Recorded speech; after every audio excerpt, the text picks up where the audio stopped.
Good evening, everyone.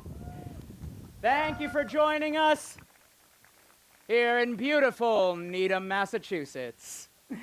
Thank you all for coming out to our production of Hamlet tonight, and thank you for your patience. This show will be performed with an intermission. If you need to use the restroom, you can head on over across the street to tonight's sponsor, Hearth Pizzeria. Maybe grab a slice while you're over there. Take this time to silence your cell phones. If you see fit to take picture or video during the performance, make sure your flash is turned off. And if you see fit to share those photos, that you tag us on all the holy socials. Oh, I thought I had this speech memorized. If you enjoy the show tonight, please consider making a donation to Yorick Ensemble. We are so excited to bring this show to you tonight for free. And every little bit helps in our mission to keep theater accessible for our local communities. No donation is too small, and obviously no donation is too large. Thank you all very much for coming, and the show will begin in just a moment.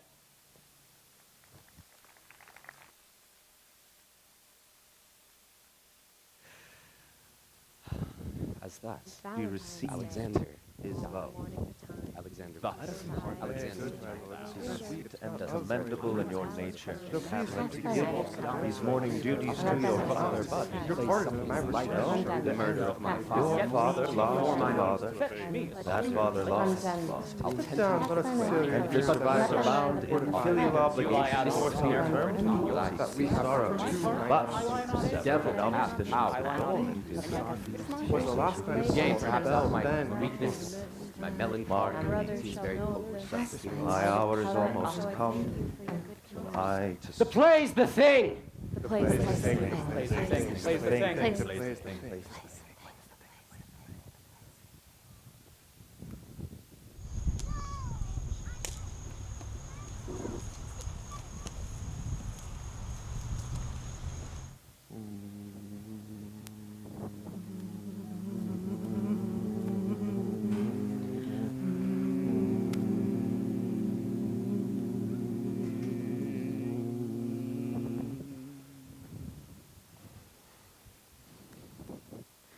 Who goes there? They answer me.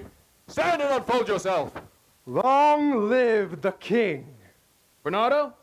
Hello, Bernardo. Say, is Horatio there? A piece of him. Oh, welcome, Horatio. Welcome, good Marcellus. What has this thing appeared again tonight? Well, I have seen nothing. Horatio says 'tis but our fantasy, and will not let belief take hold of him touching this dreaded sight, twice seen of us. Therefore, have I entreated him along with us to watch the minutes of this night, that if again this apparition comes, he may approve our eyes and speak to it. Tush, 'twill not appear. Oh, then sit down a while, and let us assail your ears that is so fortified against our story that we have 2 nights seen. Well, sit we down, and let us hear Bernardo speak of this. But last night of all, the bell then beating 1. Peace, break the off. Look where it comes again. In the same figure of the king that's dead. Thou art a scholar. Speak to it, Horatio. Looks it not like the king? Mark it, Horatio. Most like. It harrows me with fear and wonder. Or it would be spoke to. Question it, Horatio. What art thou that usurped this time of night, together in that fair and warlike form, in which the majesty of buried Denmark did sometimes march? By heaven, I charge thee, speak! It is offended. See, it stalks away. Stay! Speak! Speak! I charge thee, speak! It is gone, and will not answer. How now, Horatio, you tremble and look pale. Is this nothing more than fantasy? What think you on it? Before my God, I might not disbelieve, without the sensible and true avouch of mine own eyes. Did it not look like the king? As thou art to thyself! 'Tis strange. Us twice before, and jump at this dead hour hath he gone by our watch. In what particular thought to work I know not, but in the gross and scope of my opinion, this bodes some strange eruption to our state. And why such daily cast of brazen cannon, and foreign march for implements of war? Why such impressive shipwrights whose sore task does not divide the Sunday from the week? What might be toward that this sweaty haste does make the night joint labor with the day?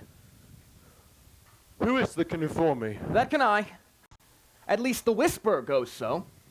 Our last king, whose image even but now appeared before us, was, as you know, by Fortinbras of Norway, dared to the combat, in which our valiant Hamlet did slay this Fortinbras, who by a sealed compact, well ratified by law and heraldry, did forfeit with his life all those his lands which he stood seized of to the conqueror. To the return of Fortinbras had he been vanquisher. Now, sirs, young Fortinbras, of unimproved metal, hot and full, hath in the skirts of Norway, here and there, sharked up a list of lawless resolutes to some enterprise, which is no other, as it doth well appear unto our state, but to recover from us, by strong hand, those foresaid lands, so by his father lost. I think it's be no other but e'en so that this portentous figure comes armed through our watch, just like the king that was and is the question of these wars. A mote it is to trouble the mind's eye. But soft, behold, lo, where it comes again. I'll cross it, though it blasts me. Stay, illusion. If thou hast any sound or use of voice, speak to me. If there be any good thing to be done, that may to thee do ease and grace to me, speak to me. If thou art privy to thy country's fate, which happily foreknowing may avoid, oh, speak of it! Stay and speak! Stop it, Marcellus! Shall I strike at it with my partisan? Do if it will not stand! 'Tis here! 'Tis here! 'Tis gone! We do it wrong, being so majestical to offer it the show of violence. For it is the air invulnerable, and our vein blows malicious mockery. It was about to speak when the cock crew! And then it started like a guilty thing upon a fearful summons. But look! The morn in russet mantle clad walks o'er the dew of yon high eastward hill. Break we our watch up, and by my advice, let us impart what we have seen tonight unto young Hamlet. For upon my life, this spirit, dumb to us, will speak to him. Do you consent we shall acquaint him with it, as needful in our loves, fitting our duty? Let's do it, I pray. And I this morning know where we shall find him most conveniently.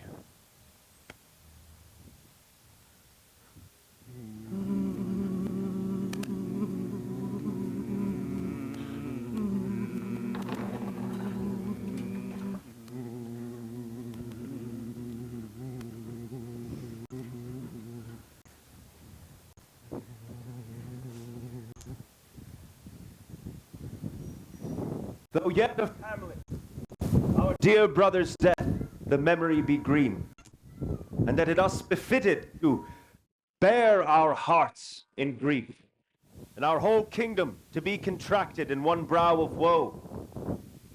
Yet so far hath discretion fought with nature, that we with wisest sorrow think on him together with remembrance of ourselves. Therefore, our sometime sister, now our queen, the imperial jointress to this warlike state, have we, as 'twere with a defeated joy, with an auspicious and a dropping eye.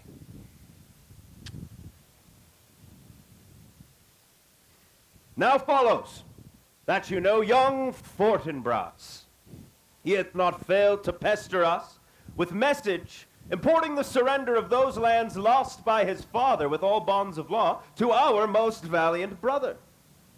we have here writ to Norway, uncle of young Fortinbras, who, impotent and bedrid, scarcely hears of this his nephew's purpose. And we here dispatch you, good Cornelius, and you, Voltimand, for bearers of this greeting to old Norway. Farewell, and let your haste commend your duty. In that and all things will we show our duty. We doubted nothing. Heartily farewell. And now, Laertes! What's the news with you, huh? You've told us of some suit. What is Laertes? What wouldst thou have, Laertes? My dread lord, your leave and favor to return to France, from whence, though willingly I came to Denmark, to show my duty in your coronation, yet now I must confess, that duty done, my thoughts and wishes bend again towards France, and bow them to your gracious leave and pardon. Have you your father's leave? What says Polonius?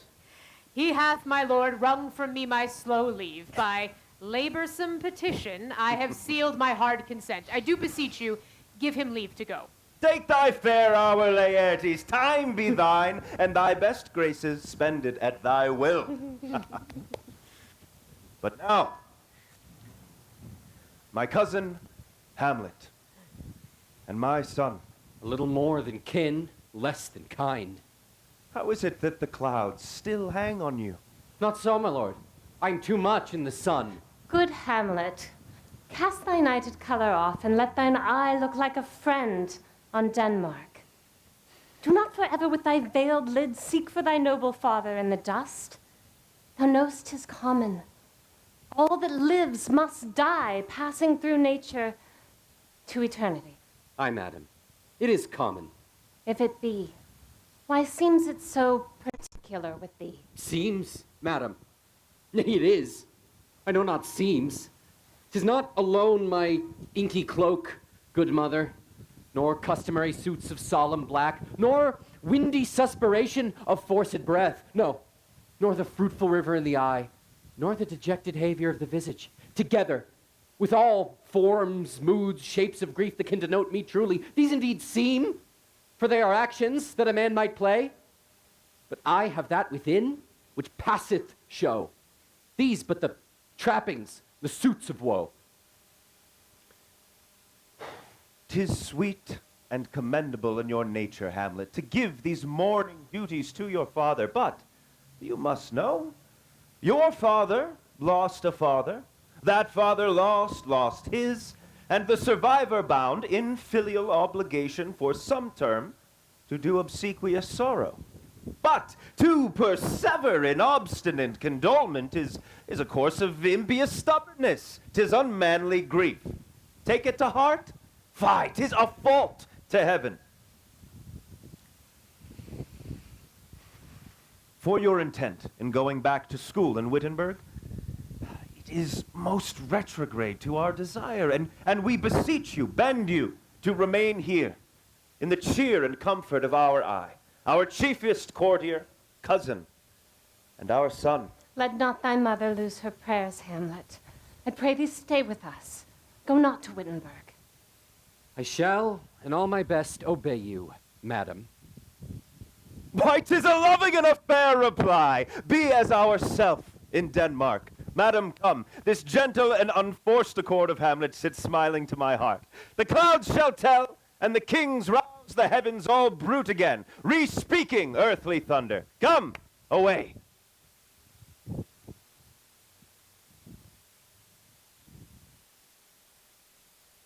Oh, that this too solid flesh would melt, thaw, and resolve itself into a dew, or that the everlasting had not fixed his cannon against self-slaughter. Oh, God.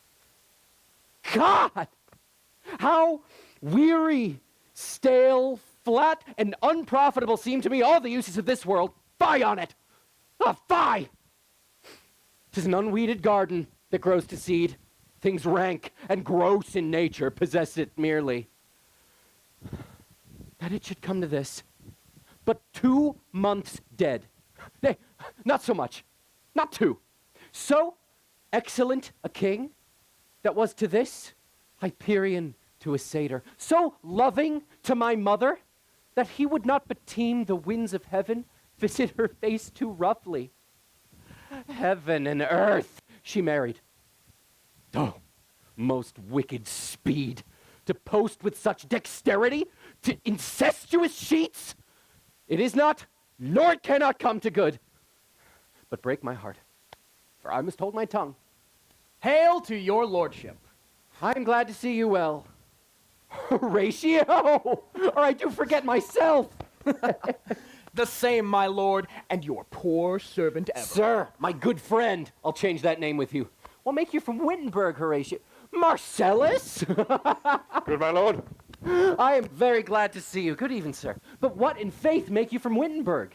Truant disposition, good my lord. What is your affair in Elsinore? We'll teach you to drink deep ere you depart. My lord, I came to see your father's funeral.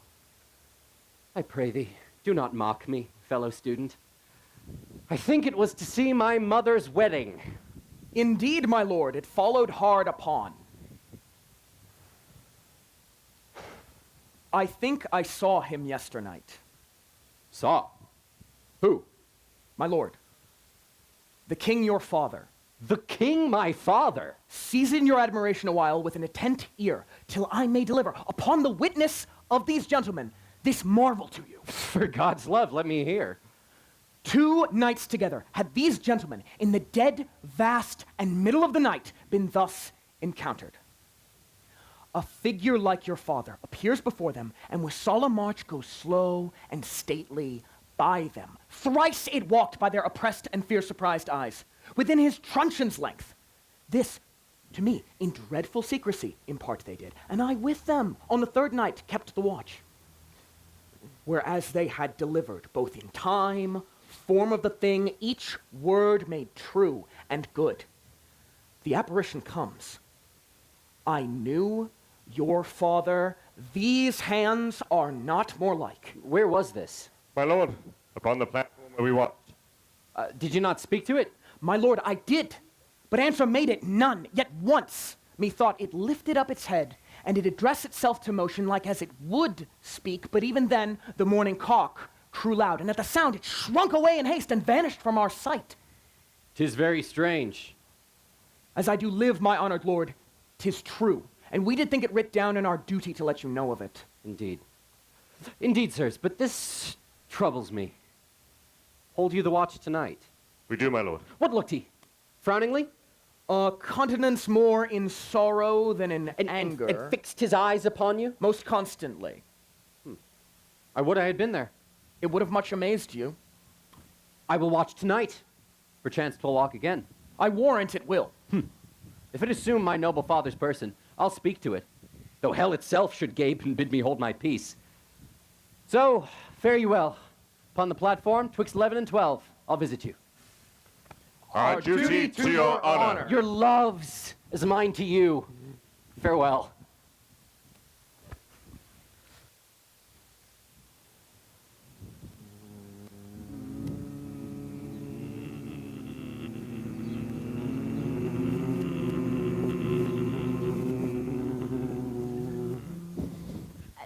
My necessaries are embarked. Farewell. And sister, as the wind give benefit and the convoy's assistant, do not sleep, but let me hear from you. Do you doubt that? For Hamlet, and the trifling of his favor, hold it a fashion and a toy in blood, a violet in the youth of primary nature. Forward, not permanent, sweet, not lasting, the perfume and suppliance of a minute, no more. No more but so. Think it no more. The chariest maid is prodigal enough if she would unmask her beauty to the moon. Virtue itself escapes not calumnious strokes, and in the morn and liquid of dew of youth, contagious blasphements are most imminent. I shall the effect of this good lesson keep as watchman to my heart, but, good my brother, do not as some ungracious pastors do, show me the steep and thorny way to heaven, whiles, like a puffed and reckless libertine himself, the primrose path of dalliance treads, and recks not his own reed. Oh, fear me not. Oh, I stay too long, but here comes my father. Yet here, Laertes, aboard for shame. The wind sits in the shoulder of your sail, and you are stayed for. There, my blessing with thee. Neither a borrower nor a lender be, for loan oft loses both itself and friend, and borrowing dulls the edge of husbandry. And this, above all, to thy own self be true. And it must follow, as the night the day, that thou canst then not be false to any man. There. Farewell, my blessing season this in thee. Most humbly do I take my leave, my lord. The time invites you, go, your servants tend. Farewell, Ophelia. And remember well what I have told to you. 'Tis in my memory locked, and you yourself shall keep the key of it. Oh, come here. Farewell. What is't, Ophelia, he hath said to you? So please you something touching the Lord Hamlet. Ah, marry, well bethought. 'Tis told to me that he hath very oft of late given private time to you, and you yourself have of your audience been most free and bounteous. He hath, my lord, of late given many tenders of his affection to me. Affection! Pooh. You speak like a green girl, unsifted in such perilous circumstance. Do you believe his tenders, as you call them? I do not know, my lord, what I should think. Mary, I'll teach you. Think yourself a baby, that you have ta'en these tenders for true pay. My lord, he hath importuned me with love, and hath given countenance to his speech, my lord, with almost all the holy vows of heaven. Aye, springes to catch woodcocks, the better to beguile. This is for all. I would not, in plain terms, have you so sully a moment's leisure as to give words or talk with the Lord Hamlet. Look to it, I charge you. Come your way. I shall obey, my lord.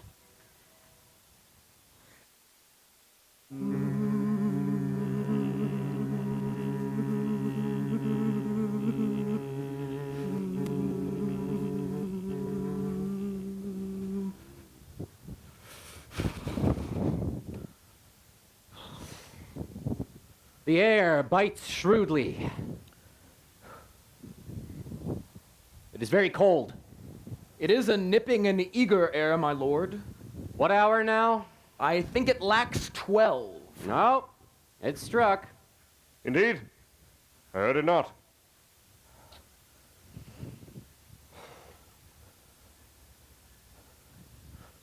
Look, my lord, it comes. Angels and ministers of grace defend us. Be thy intents wicked or charitable, thou comest in such a questionable shape that I will speak to thee. I'll call thee Hamlet, king, father, royal Dane. Answer me! Say, why is this? Wherefore? What should we do? It beckons you to go away with it. It waves you to a more removed ground, but do not go with it. No, by no means. It will not speak, then I will follow it. Do not, my lord. Why? What should be the fear? I do not set my life in a pin's fee. And as for my soul, what can it do to that? Being a thing is immortal as itself. It weighs me still.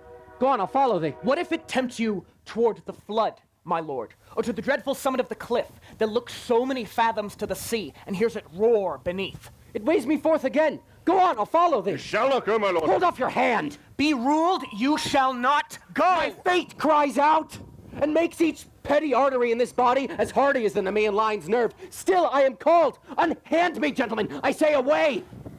Go on, I'll follow thee. He waxes desperate with imagination. Let's follow. 'Tis not fit us to obey him. After. To what issue will this come? Something is rotten in the state of Denmark. Heaven will direct it. Nay, let's follow him.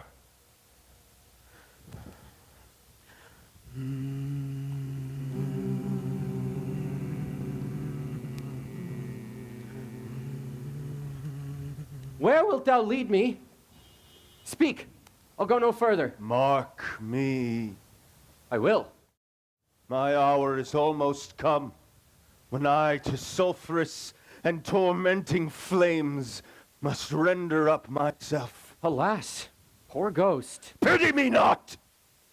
but lend thy serious hearing to what I shall unfold. Speak. I am bound to hear. So art thou to revenge when thou shalt hear. What? I am thy father's spirit, doomed for a certain term to walk the night, and for the day confined to fast and fires, till the foul crimes done in mine days of nature are burnt and purged away. List! List! Oh, list! If thou didst ever thy dear father love, oh God, revenge his foul and most unnatural murder! Murder! Murder most foul! As in the best it is, but this most foul, strange, and unnatural. Haste me to know it, that I, with wings as swift as meditation or the thoughts of love, might sweep to my revenge. I find thee apt. The serpent that did sting thy father's life now wears his crown. Oh, my prophetic soul. My uncle! Aye, that incestuous, that adulterate beast with witchcraft of his wit, oh, with traitorous gifts, oh, most wicked wit and gifts that have the power so to seduce. One, to his shameful lust, the will of my most seeming virtuous queen. But soft, methinks I scent the morning air. Brief let me be. Let not the royal bed of Denmark be a couch for luxury and damned incest, but howsoever thou pursuest this act, taint not thy mind, nor let thy soul contrive against thy mother aught. Leave her to heaven, and to those thorns that in her bosom lodge to prick and sting her. Fare thee well at once. Adieu, adieu, Hamlet. Remember me. Oh, all you host of heaven! Oh, earth! What else? Shall I couple hell? Fie! Hold my heart. And you, my sinews, grow not instant old, but bear me stiffly up. Remember thee. Aye, thou poor ghost, while memory holds a seat in this distracted globe, remember thee! Oh, most pernicious woman! That one may smile and be a villain. At least I'm sure it may be so in Denmark. Hello! Ho! Ho! My lord! Who is my noble lord? What news, my lord? Oh, wonderful. Good, my lord, tell it! No, you'll reveal it. Not I. My lord, by heaven! Nor I, my lord. Aye, by heaven, my lord. There's ne'er a villain dwelling in all Denmark, but he's an errant knave. There need no ghost, my lord, come from the grave to tell us this. Why, right. You are in the right. And so, without more circumstance at all, I hold it fit that we shake hands and part. You, as your business and desire shall point you, as every man has his business and desire, such as it is, and for mine own poor part, look you, I'll go pray. These are but wild and whirling words, my lord. I'm sorry they offend you. There's no offense. Yes, Horatio, by St. Patrick, but there is, and much offense too. Touching this vision here, it is an honest ghost. That let me tell you. As you are friends, scholars, and soldiers, give me one poor request. What is't, my lord? We will. Never make known what you have seen tonight. My lord, we Lord, will not. Nay, but swear it. In faith, my lord, not I. Nor I, my lord, in faith. Upon my sword. Swear. Aha. Boy, say'st thou so? Art thou there? Come on, you hear this fellow in the cellarage. Consent to swear. Propose the oath. Never to speak of that which you have seen. Swear by my life. Swear. Come hither, gentlemen. Lay your hands again upon mine own. Never to speak of this that you have heard. Swear by my life. Swear. Well said, old mole. Canst work the earth so quick, a worthy pioneer. Once more removed, good friends. Oh, day and night. But this is wondrous strange. And therefore, as a stranger, give it welcome. There are more things in heaven and earth, Horatio, than are dreamt of in your philosophy. But come, how strange or odd soe'er I bear myself, as I perchance hereafter shall think me to put an antic disposition on. Note that you know aught of me, so grace and mercy at your most needs help you swear. Swear! Rest! Rest, perturbed spirit!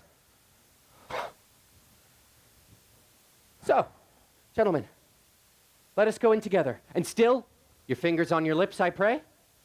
The time is out of joint. Oh, cursed spite, that ever I was born to set it right.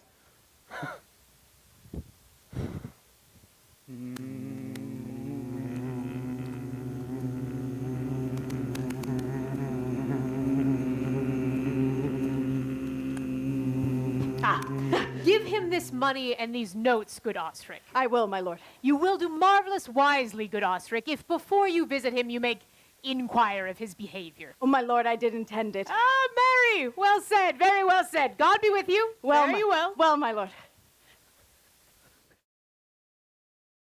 Oh, no, Ophelia, what is the matter? My lord, I have been so affrighted. With what in the name of God? My lord, as I was sewing in my closet, Lord Hamlet, with his doublet all embraced, pale as his shirt, knees knocking each other, and with a look so piteous in purport as if he had been lucid out of hell to speak of horrors, he comes before me. Mad for thy love. My lord, I do not know, but truly I do fear it. What said he? He took me by the wrist and held me hard. Then goes he to the length of all his arm, and with his other hand thus o'er his brow he falls to such perusal of my face as he would draw it. That done, he lets me go, and with his head o'er his shoulder turned, he seemed to find his way without his eyes. For out of doors he went without their helps, and to the last bended their light on me. Come, go with me. I will go seek the king. This is the very ecstasy of love that does afflict our natures. I am sorry. What? Have you given him any hard words of late? No, my lord, but as you did command, I did repel his letters and denied his access to me. That hath made him mad. I am sorry that with better heed and judgment I had not quoted him. I feared he did but trifle, meant to wreck thee. But beshrew my jealousy, this must be known, which being kept close might move more grief to hide than hate to utter love.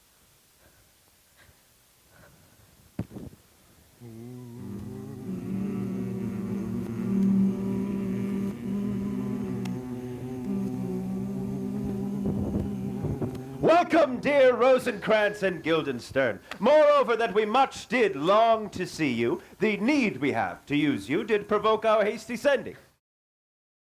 Something have you heard of Hamlet's transformation, so call it?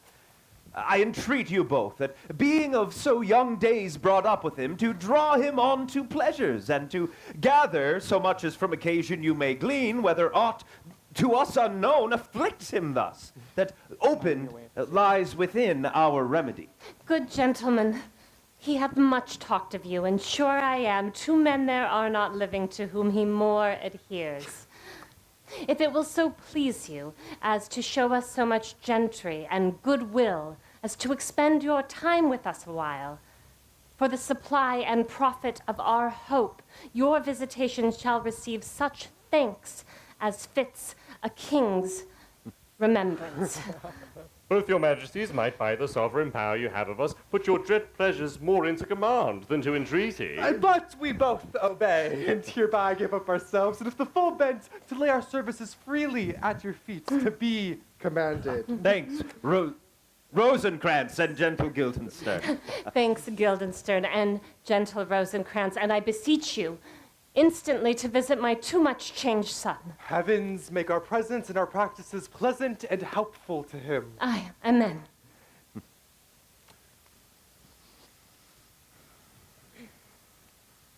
The ambassadors from Norway, my lord, are joyfully returned. Ah, thou still hast been the father of good news. Have I, my lord? I assure you, my good liege, I hold my duty as I hold my soul, both to my God and my gracious king. And I do believe I have found the very cause of Hamlet's lunacy. Oh, well, speak of that I do long to hear. Give first admittance to the ambassadors. My news shall prove the fruit to that great feast. Thyself do grace to them and bring them in. He tells me, my dear Gertrude, he hath found the head and cause of all your son's distemper. I doubt it is no other but the main, his father's death and our hasty marriage. Well, we shall sift him. Welcome, good friends. Say, Voltimand, what from our brother Norway? Most fair return of greetings and desires. Upon our first, he sent out to suppress his nephew's levies, which to him appeared to be preparation against the Polak. But, better looked into, he truly found it was against your highness, where it grieved that so his sickness, age, and impotence was falsely borne in hand, he sends out arrests on Fortinbras, which he in brief obeys, receives rebuke from Norway, and in fine makes vow before his uncle nevermore to give assay of arms against your majesty, and his commission to employ these soldiers so levied as before against the Polak, with an entreaty herein further shown that it might please you to give quiet pass through your dominions for this enterprise, on such regards of safety and allowance are therein set down. It likes us well. And at our more considered time, we'll read, answer, and think upon this business. Meantime, we thank you for your well-took labor. Go to your rest. At night we'll feast together. Most welcome home. This business is well ended. Therefore, since brevity is the soul of wit, and tediousness the limbs and outward flourishes, I will be brief. Your noble son is mad. Mad call I it, for to define true madness, what is but to be nothing else but mad. But let that go. Mad, let us grant him then, and now remains that we find out the cause of this effect. I have a daughter, have while she is mine, who in her duty and obedience Marc hath given me this, gather and surmise. To the celestial and my soul's idol, the most beautified Ophelia, that's an ill phrase. Beautified is a vile phrase. It's, yeah, you shall hear. In her most excellent white bosom, these and... Came this from Hamlet to her? Sweet lady, stay a while, I will be faithful. This in obedience hath my daughter given me, and more above hath his solicitings, as they fell out by time, means, and place, all given to mine ear. But how hath she received his love?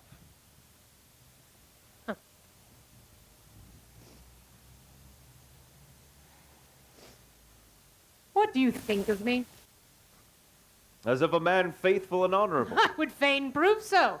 And my young mistress thus I did bespeak. The Lord Hamlet is a prince out of thy star. This must not be. And then I precepts gave her that she should lock herself from his resort, admit no messengers, receive no tokens, which done, she took the fruits of my advice. And he, repulsed, a short tale to make, fell into a sadness, thence to a fast, thence to a watch, thence to a weakness, thence to a lightness, and by his declension, into the madness wherein he now raves. And we all mourn for it. Do you think 'tis this? It may be, very likely. How may we try it further? You know, he sometimes walks 4 hours together here in the lobby. So he does, indeed. At such a time I'll loose my daughter to him, mark the encounter. If he love her not, and be not from his reason fallen thereon, well, let me be no assistant for estate, but keep a farm and carters. We will try it. But look, where sadly the poor wretch comes reading. Away, I beseech you both away. I'll board him presently. Oh, give me leave. How does my good Lord Hamlet? Well, God a mercy. Do you know me, my lord? Excellent well. You're a fishmonger. Oh, not I, my lord. Then I would you were so honest a man. Honest, my lord. Aye, sir. To be honest, as this world goes, is to be one man picked out of 10,000. That's very true, my lord. Have you a daughter? I have, my lord. Let her not walk in the sun. Conception is a blessing, but not so as your daughter may conceive. Friend, Look to it. How like you say you are that? Still harping on my daughter. Yet he knew me not at first. He thought I was a fishmonger. Oh, he is far gone. Far gone. Yet truly in my youth I suffered much extremity for love very near this. Will you walk out of the air, my lord? Into my grave. Well, indeed, that is out of the air.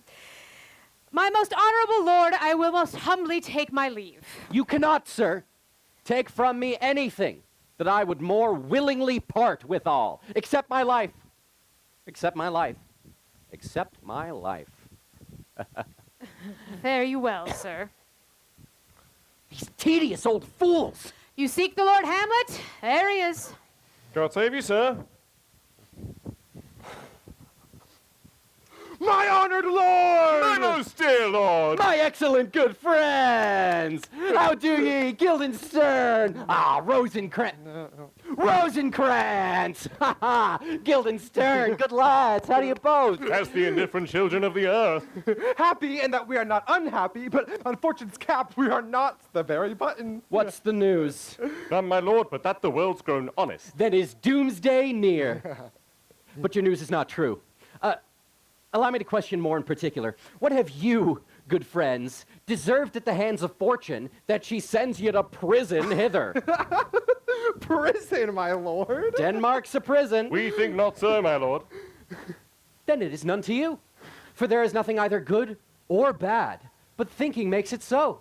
To me, it is a prison. Shall we to the court? For by my fay, I cannot reason. We'll wait upon you. No such matter. I will not sort you with the rest of my servants. But in the beaten way of friendship, what make you at Elsinore? To visit you, my lord. No other occasion. Beggar that I am even poor in thanks. And yet I thank you. But sure, friends, my thanks are too dear a halfpenny. Were you not sent for? Is it your own inclination? Is it a free visitation? Come, deal justly with me. Come, nay, speak. What should we say, my lord? Anything, but to the purpose. You were sent for, and there is a kind of confession in your looks that your modesties have not craft enough to color. I know the good king and queen have sent for you. To what end, my lord? That you must teach me. But let me conjure you. By the rights of our fellowship, be even and direct with me, whether you were sent for or no. What say you? Oh, we were sent for, my lord. I will tell you why. So shall my anticipation prevent your discovery, and your secrecy to the king and queen moult no feather. I have, of late, though wherefore I know not, lost all my mirth, forgone all my custom of exercises, and indeed, it goes so heavy with my disposition that this goodly frame, this earth, seems to me a sterile promontory. What a piece of work is a man! How noble in reason, how infinite in faculty, in form and moving, how express and admirable in action, how like an angel in apprehension, how like a god, the beauty of the world, the paragon of animals. And yet to me, what is this quintessence of dust? Man delights not me. No, nor woman neither. Though by your smiling you seem to say so. To think, my lord, if you delight not in man, what Lenten entertainment the players shall receive from you. We courted them on the way, and hither are they coming to offer you service. He that plays the king shall be welcome. What players are these? Even those you were wont to take delight in, my lord, the tragedians of the city. How changes it they travel? Do they hold the same estimation they did when I was in the city? Are they so followed? No, indeed they are not. How comes it? Do they grow rusty? Oh, there are the players now! Aye, my lord! We'll have it tomorrow night. You could, for a need, study a speech of some dozen or 16 lines that I would set down and insert in it, could you not? Aye, my lord. Very well. Follow these lords, and look you, mock them not. Good friends, I leave you till night. You are welcome at Elsinore. Good, my lord. Aye. So, God be with ye. Hey!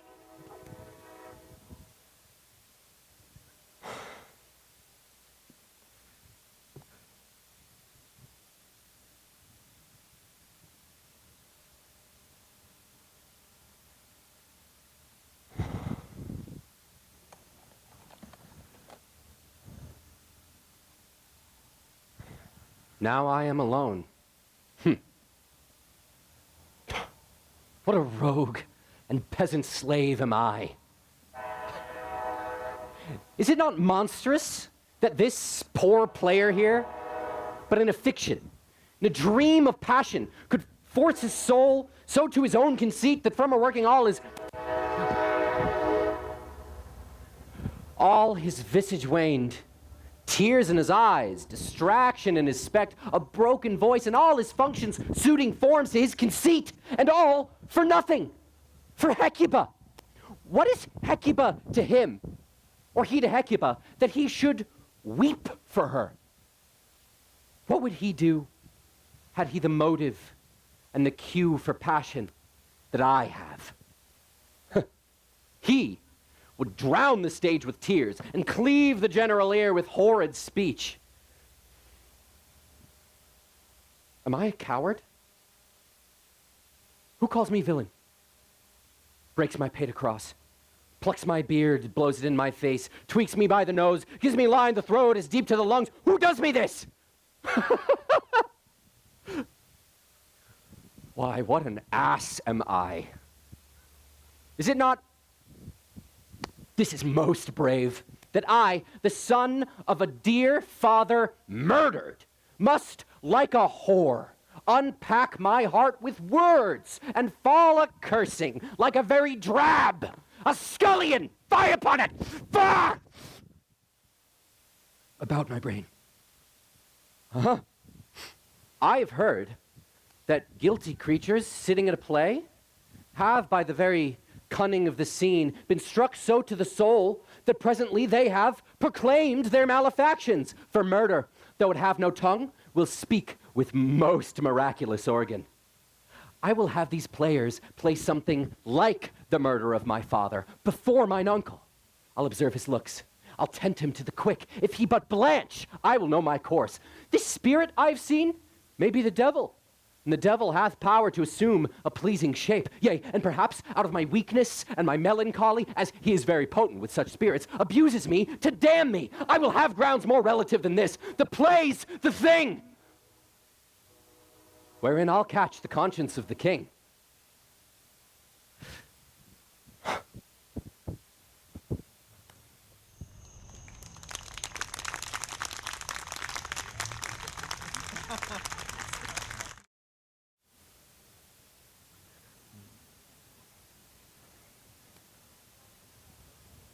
And can you, by no drift of circumstance, get from him why he puts on this confusion? He does confess he feels himself distracted, but from what cause he will by no means speak. Nor do we find him to be forward-sounded and with a crafty madness keeps aloof when we bring him to some confession of his true state. Did he receive you well? Boasts like a gentleman. But with much forcing of his disposition. Avoids all questions, but of our demands most free in his reply. Did you essay him to any pastime? Madam, it so fell out that certain players we overwrought on the way. Of these, we told him, and there did seem in him a kind of joy to hear it. They are about the court, and, as I think, they have already order this night to play before him. 'Tis most true. He did entreat me to beseech your majesties to both hear and see the matter. With all my heart, and it doth much content me to hear him so inclined. Good gentlemen, give him a further edge, and drive his purpose onto these delights. We shall, my lord. Sweet Gertrude, leave us too, for we have closely sent for Hamlet hither, that he, as 'twere by accident, may here affront Ophelia. Her father and myself, lawful espials, will so bestow ourselves that, seeing unseen, we may of their encounter frankly judge, and gather by him as he is behaved, if it be the affliction of his love, or know that thus he suffers for. I shall obey you. And for your part, Ophelia, so shall I hope your virtues will bring him to his wonted ways again, to both your honor. Madam, I wish it may. Ophelia, walk you here. Gracious, we will bestow ourselves. Read on this book. That show of such an exercise may color your loneliness. I hear him coming. Let's withdraw, my lord.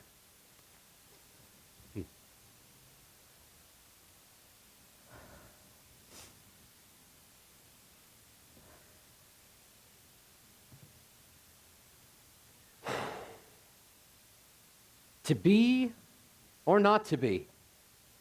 That is the question.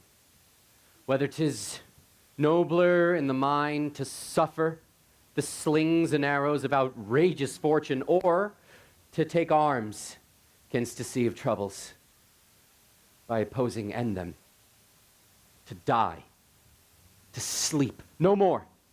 And by to sleep, to say we end the heartache, the thousand natural shocks that flesh is heir to. 'Tis a consummation devoutly to be wished, to die, to sleep, perchance, to dream. Ah, there's the rub. For in that sleep of death, what dreams may come when we have shuffled off this mortal coil must give us pause. There's the respect that makes calamity of so long life. For who would bear the whips and scorns of time, the oppressor's wrong, the proud man's contumely, the pangs of despised love, the law's delay, the insolence of office, and the spurns that patient merit of the unworthy takes, when he himself might his quietus make with a bare bodkin? Who would fardels bear to grunt and sweat under a weary life, but that the dread of something after death? The undiscovered country, from whose bourne no traveler returns, puzzles the will, makes us rather bear those ills we have than fly to others we know not of. Thus, conscience does make cowards of us all. And thus the native hue of resolution, sicklied o'er with the pale cast of thought, enterprises of great pith and moment with this regard, their currents turn awry and lose the name of action. Soft you now. The fair Ophelia, nymph and thy orisons, be all my sins remembered. Good, my lord, how does your honor for this many a day? I humbly thank you. Well. My lord, I have remembrances of yours I have longed long to redeliver. I pray you now receive them. No, not I. I never gave you aught. My honored lord, you know right well you did.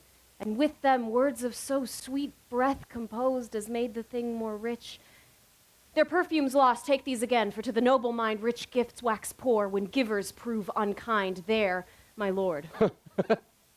Are you honest? My lord. Are you fair? What means your lordship? That if you be honest and fair, your honesty should admit no discourse to your beauty.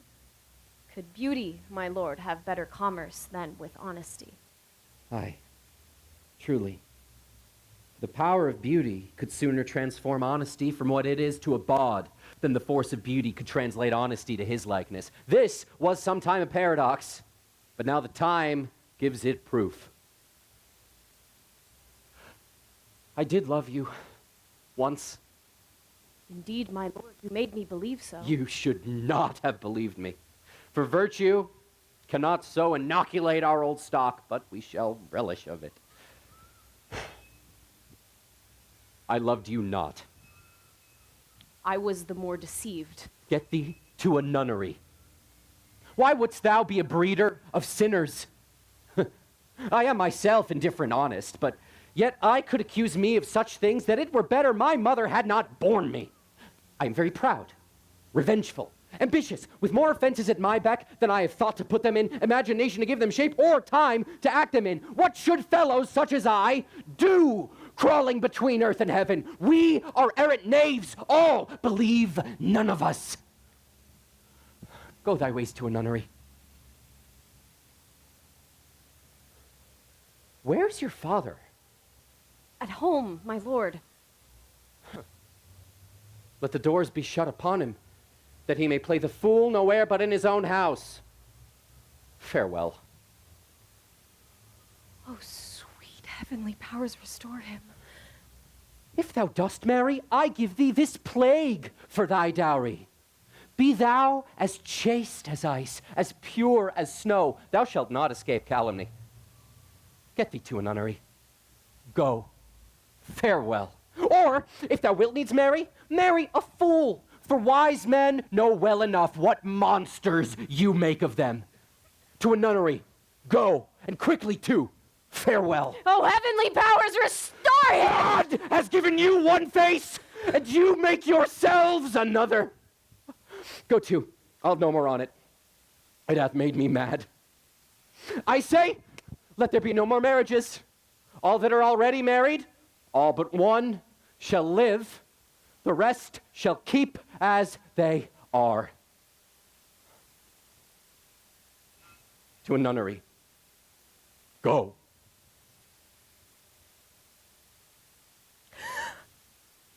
Oh, what a noble mind is here o'erthrown! And I, of ladies, most deject and wretched, could suck the honey of his music vows. Now see that noble and most sovereign reason, like sweet bells jangled out of tune, and harsh that unmatched form and feature of blown youth, blasted with ecstasy. Oh, woe is me to have seen what I have seen, to see what I see.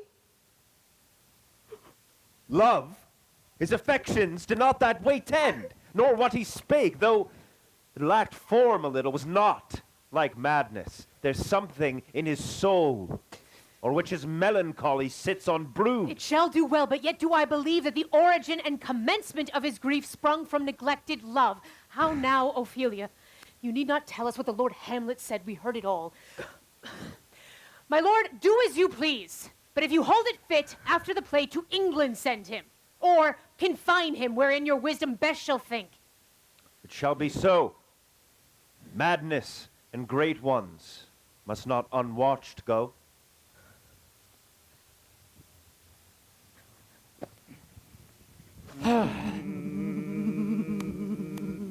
Speak the speech, I pray you, as I pronounced it to you, trippingly on the tongue. But if you mouth it, as many of your players do, I would as lief the town crier spoke my lines. Nor, do not saw the air so much with your hand thus, but use all gently. For in the very torrent, tempest, and, as I may say, whirlwind of passion, you must acquire and beget temperance that may give it smoothness. Oh, it offends me to the soul to hear a robustious, periwig-pated fellow tear a passion to tatters, to very rags, to split the ear of groundlings, for the most part, capable of nothing but inexplicable dumb shows and noise. I'd have such a fellow whipped for o'erdoing Termagant, and out Herod's Herod. I pray you, avoid it. I warrant your honor! Go. Make you ready. How now, my lord? Will the king hear this piece of work? And the queen too, and presently. Bid the players make haste. Huh. Ah, Horatio. Here, sweet lord, at your service. Horatio, thou art even as such a fellow as ever my conversation coped withal. Oh, my dear lord. Do not think I flatter. There's a play tonight before the king. One scene of it comes near the circumstance which I have told thee of my father's death. I pray thee, when thou seest that act afoot, even with the very comment of thy soul, observe his looks. If his occulted guilt do not itself unkennel in one speech, it is a damned ghost that we have seen, and my imaginations are as foul as Vulcan's stithy. Give him heedful note, for I mine eyes will rivet to his face, and after will both our judgments join in censure of his seeming. Well, my lord, if he steal aught whilst the play is playing and escape detection, I'll pay the theft. Ah, they're coming to the play. Get you a place? I must be idle. Huh? How fares our cousin Hamlet? Excellent! Oh, the chameleon's dish. I eat the air, promise crammed. You cannot feed capon so. I have nothing with this. Answer, Hamlet, these words are not mine. No, nor mine now. You are merry, my lord. Who, I? I, my lord. Oh, God, you're only jig maker. What should a man do but be merry? For look you how cheerfully my mother looks, and her husband died within these 2 hours. Nay, my lord, 'tis twice 2 months. Oh, heavens, so long. Died 2 months ago and not forgotten yet? Then there's hope a great man's memory may outlive his life half a year. Shh.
How fares my lord? Give me some light! Away! Away! Away, I say! Away!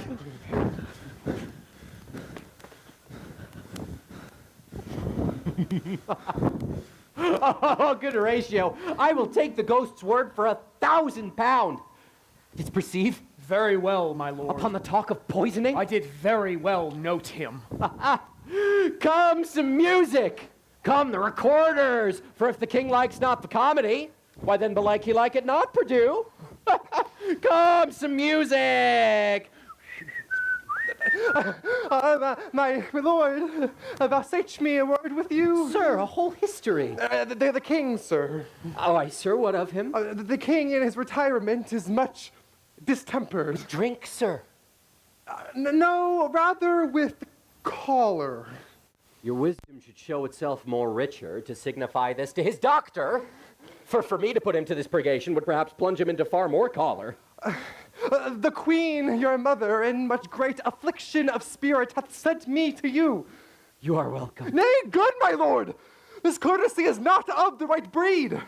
If it shall please you to give me a wholesome answer, I will do your mother's commandment. If not, your pardon and my return shall be the end of my business. Sir, I cannot. What, my lord?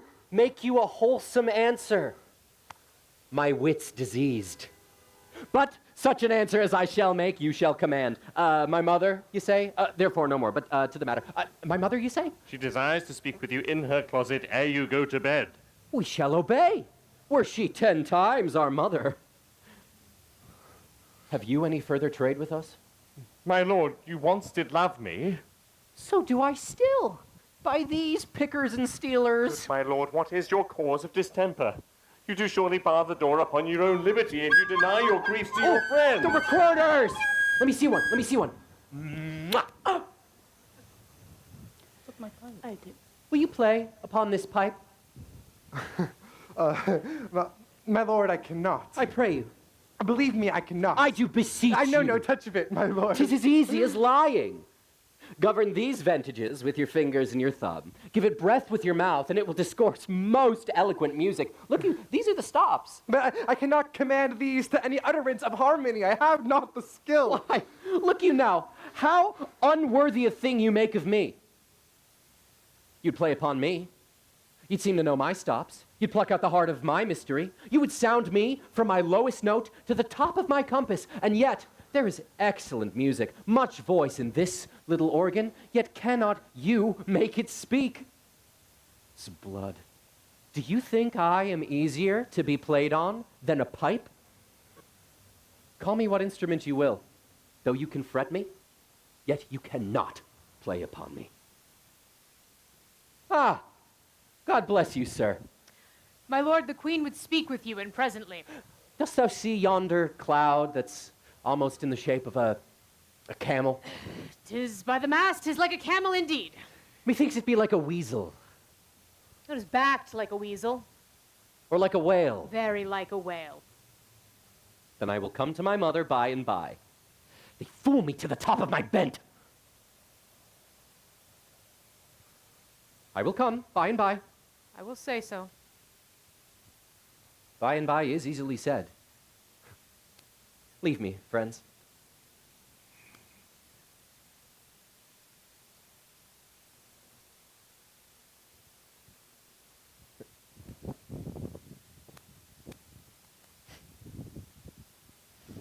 'Tis now the very witching time of night, when churchyards yawn, and hell itself breathes out contagion to this world.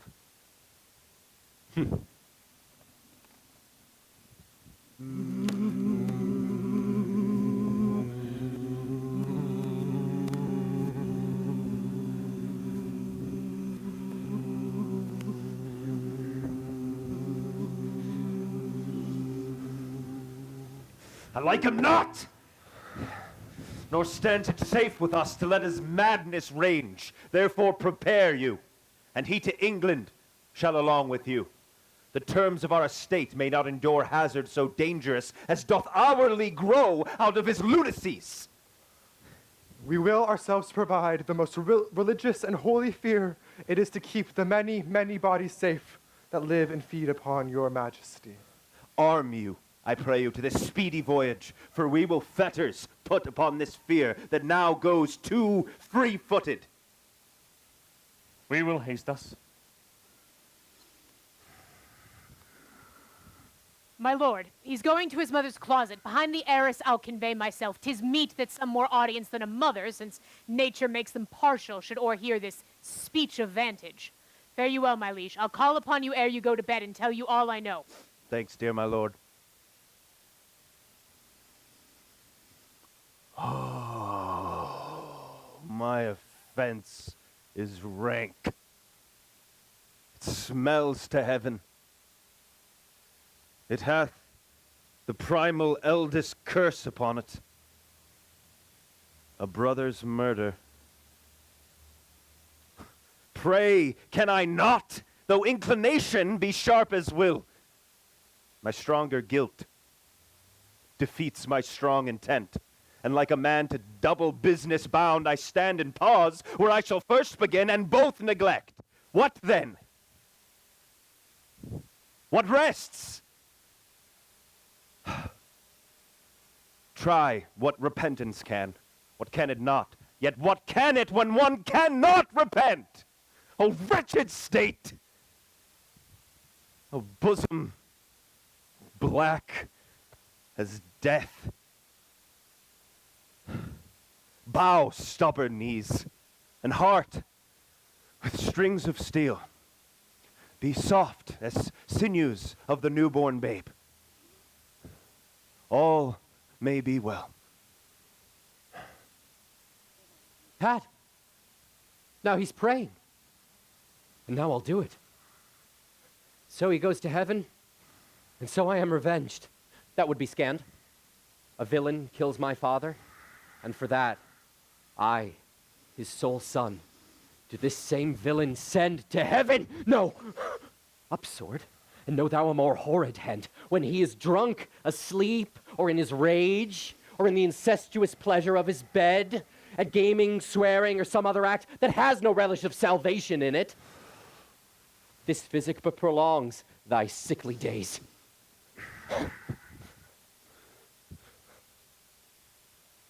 My words fly up, my thoughts remain below. Words without thoughts never to heaven go.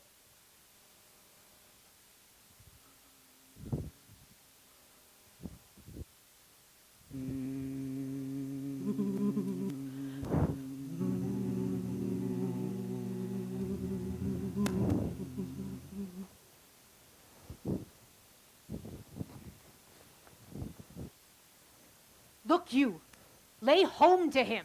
Tell him his pranks have been too broad to bear, and that your grace hath screened and stood between much heat and him. I'll sconce me even here. Pray you, be round with him. I'll warrant you. Fear me not. Withdraw. I hear him coming. Mother! How now, mother?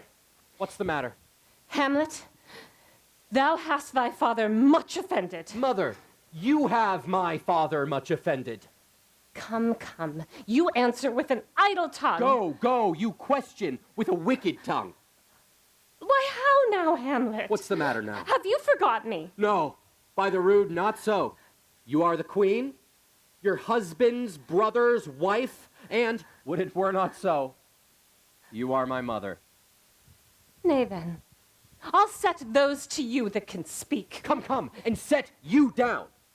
You shall not budge. You go not till I shall set you up a glass, where you may see the inmost part of you. What will thou do? Thou wilt not murder me. Help! Help! Oh! What out? Help! Help! How now? Help! A rat! Dead! Ducket! Dead!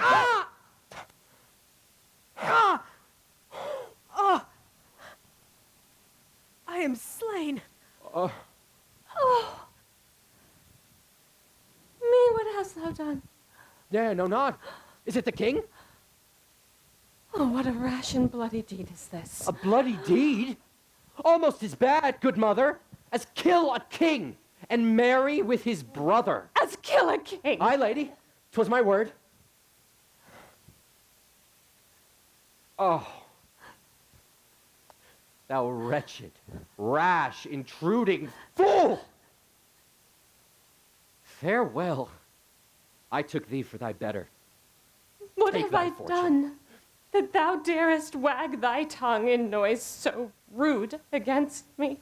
Such an act as blurs the grace and blush of modesty, calls virtue hypocrite, takes off the rose from the fair forehead of an innocent love, and sets a blister there, makes marriage vows as false as dicer's oaths. Hamlet, speak no more. Thou turns mine eyes into my very soul, and there I see such black and grated spots as will not leave their taint. Nay, but to live in the rank sweat of an enseamed bed, stewed in corruption, honeying and making love over the nasty sty. Oh, speak to me no more.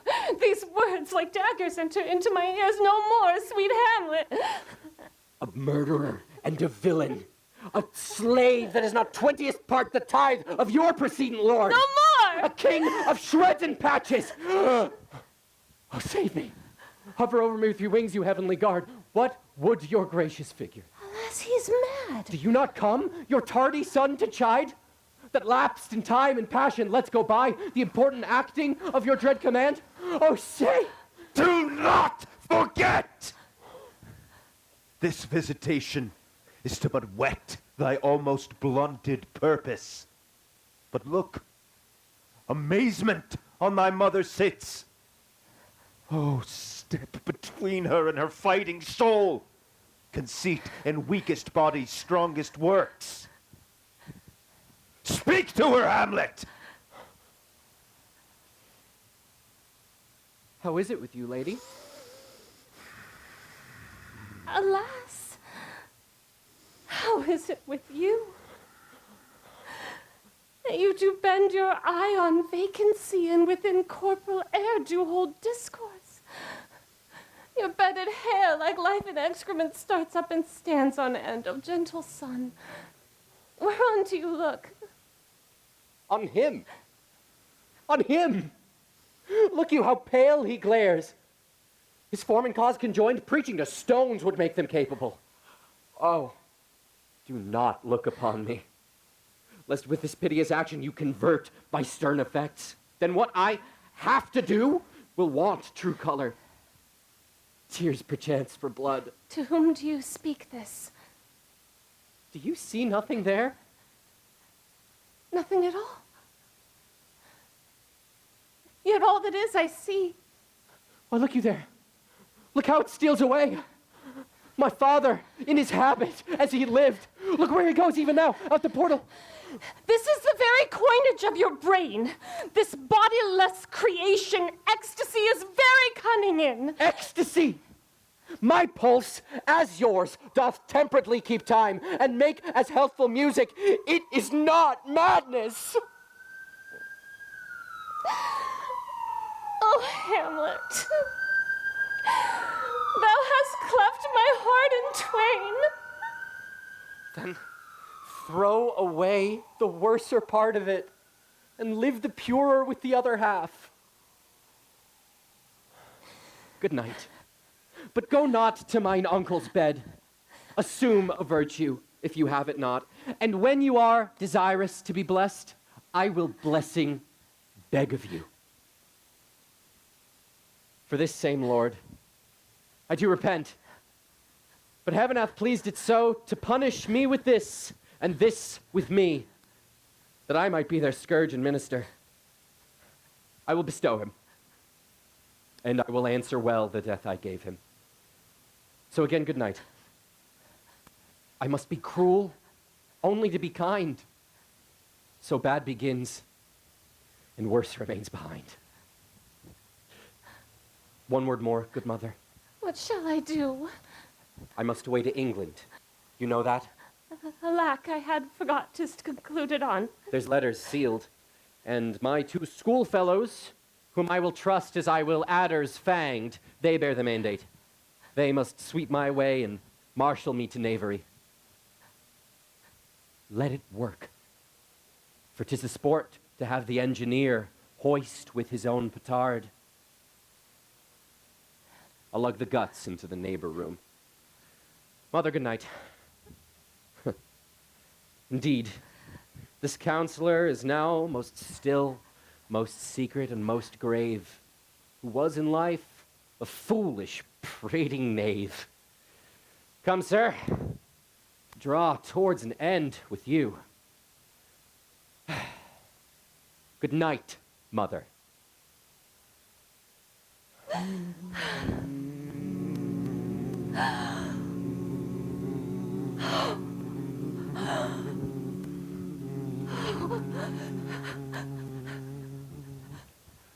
There's matter in these sighs, these profound heaves.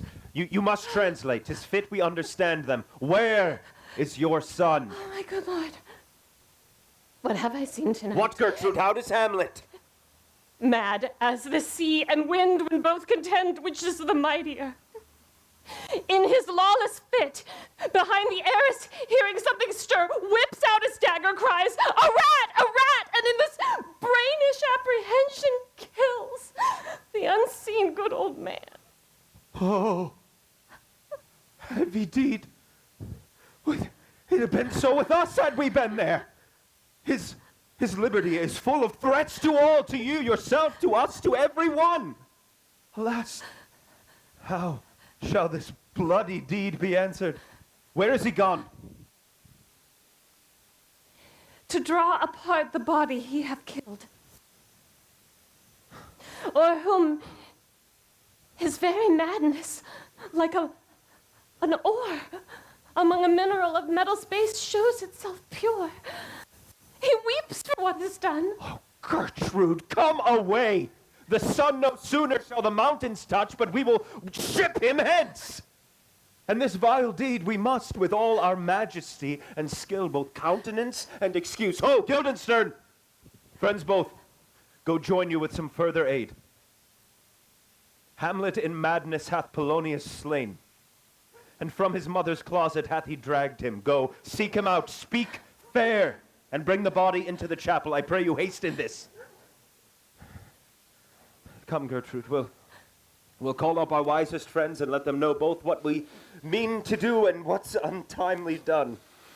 Come away, my soul is full of discord and dismay.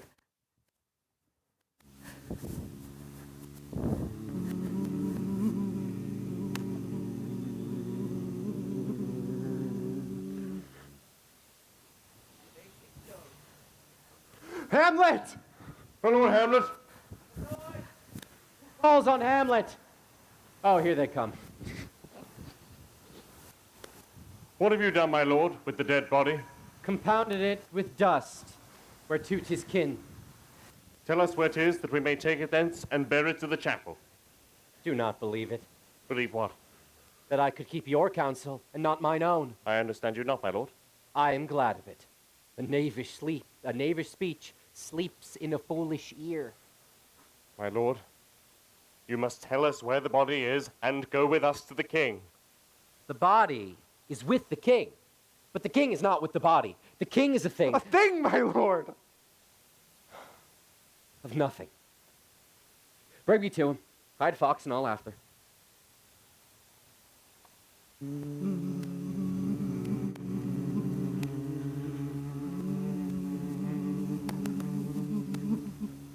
I've sent to seek him and to find the body.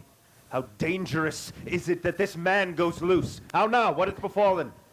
Where the dead body is bestowed, we cannot get from him. But where is he? Without, my lord, guarded to know your pleasure. Bring him before us. O Guildenstern, bring in my lord. Now, Hamlet, where's Polonius? At supper. At supper. Where? A man may fish with a worm that hath fed of a king, and may eat of the fish that hath fed of that worm. What dost you mean by this? Nothing, but to show how a king may go a progress through the guts of a beggar. Where is Polonius?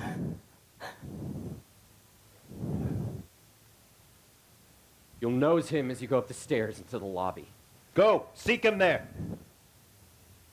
Hamlet, this deed for thine especial safety, which we do tender, as we dearly grieve for that which thou hast done, must send thee hence for England. For England? Aye, Hamlet. Good. So is it if thou knewest our purposes. I see a cherub that sees them. But come, for England. Farewell, good mother. Thy loving father, Hamlet. My mother. Mother and father is man and wife. Man and wife is one flesh. And so, my mother. Come, for England. Follow him at foot. Tempt him with speed aboard. Delay it not. I'll have him hence tonight. Away, for everything is sealed and done that else leans on the affair. Pray you, make haste.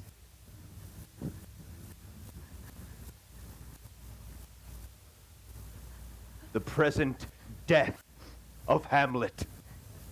Do it, England, for like the hectic in my blood he rages, and thou must cure me. Till I know 'tis done, howe'er my haps, my joys were ne'er begun.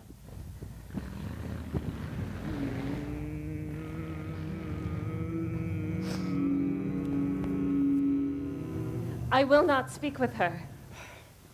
She is importunate, indeed distract. Her mood must needs be pitied. What would she have?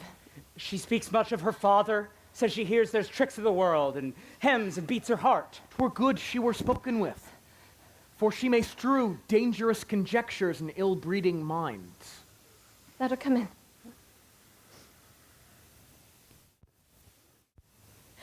Where is the beauteous majesty of Denmark? How now, Ophelia? La, la, la, la, la. Alas, sweet lady, what imports this song? How do you, pretty lady? Pray you, let us have no words on this. But when they ask you what it means, say you this.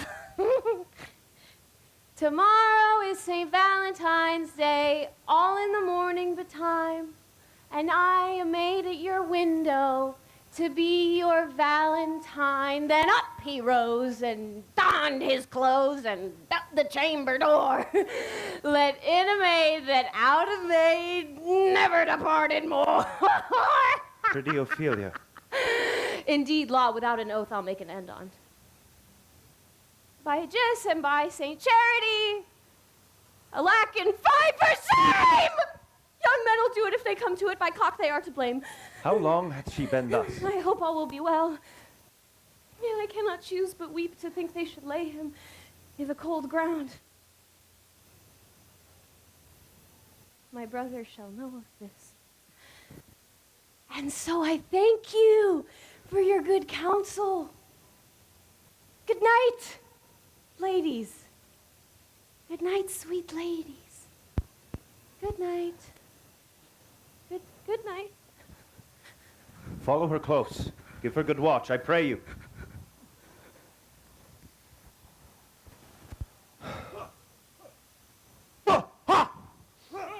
Alack. What noise is this? Where are my Switzers? Let them guard the door! What is the matter?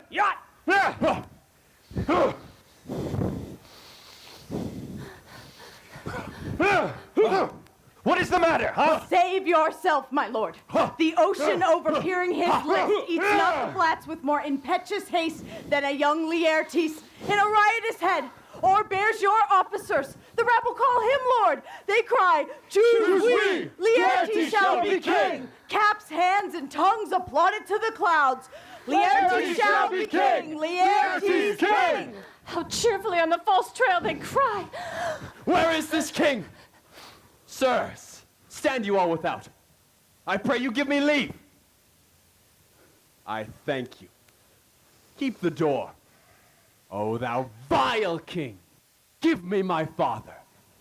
Calmly, good Laertes.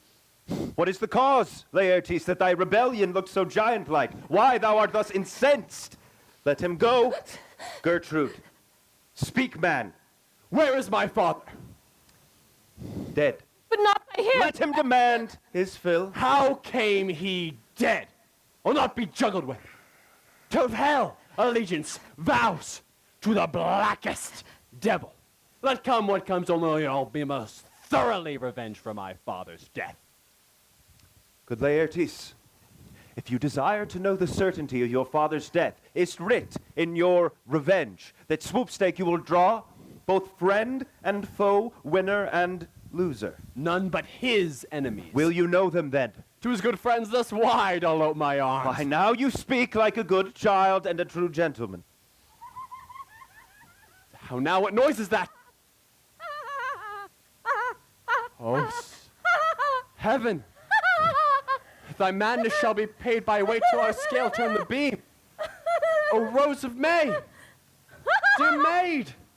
Kind sister, sweet Ophelia! Oh, heaven! Is it possible that a young maid's wit should be so moral as an old man's life? There's rosemary. That's for remembrance. Pray you, love, remember. There's pansies. That's for thoughts. Document and madness. Thoughts and remembrance fitted. There's fennel for you. And columbines.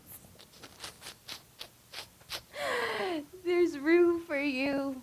Oh, and some for me. Oh, you must wear your rue with a difference. We may call it herb grace to Sundays. There's a daisy. I would give you all some violets, but they withered all when my father died. They say he made a good end. Do you see this, O God? Laertes, I must commune with your grief, and we shall jointly labor with your soul to give it due content. Let this be so. And where the offense is, let the great axe fall. I pray you, go with me.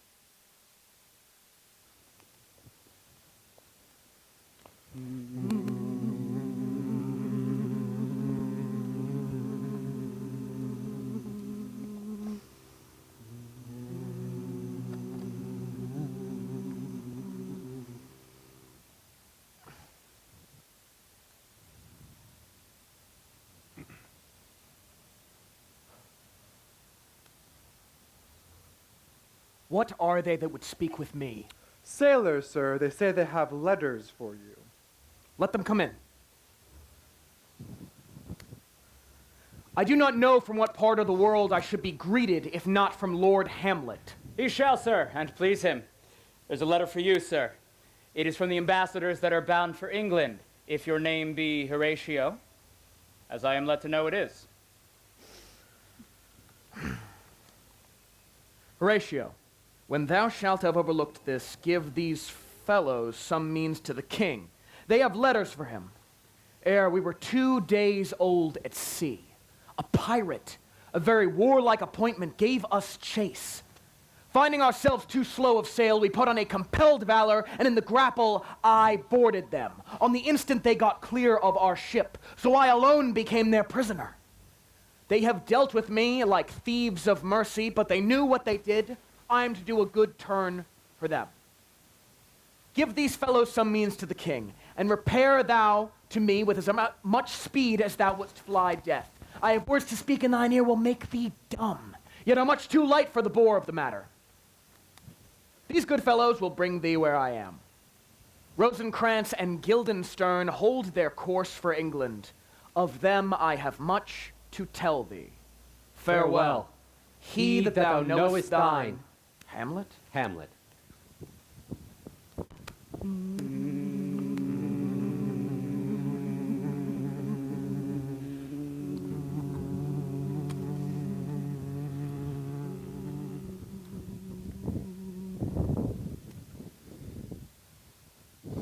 Sith have you heard, and with a knowing ear, he which hath your noble father slain pursued my life. And so have I, a noble father lost, a sister driven into desperate terms. But I will have my revenge. Break not your sleeps for that. You shortly shall hear more. How now? What hath befallen? Letters, my lord, from Hamlet. This to your majesty, this to the queen. From Hamlet? Who brought them? Sailors, my lord, they say. I saw them not. You shall hear them, Laertes. Leave us.